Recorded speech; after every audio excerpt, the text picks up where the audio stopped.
சந்தையில சுத்துறிய எதுக்கு? நீயும் சொல்லு விட்டு பார்த்துடணும் அதுக்காக. சில்லறைய கேக்குறிய எதுக்கு? கடன் சொல்லி விட்டு போயிடுவே அதுக்காக. என் ஆட்டமா ஏழக்கெல்லாம் ரேட்டு ரொம்ப ஜாஸ்தி தான்.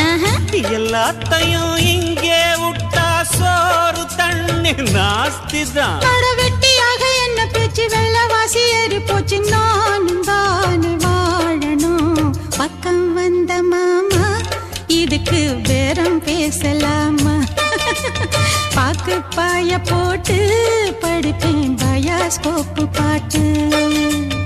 எப்படி எப்படி சமஞ்சது எப்படி? அப்படி அப்படி சமஞ்சது அப்படி.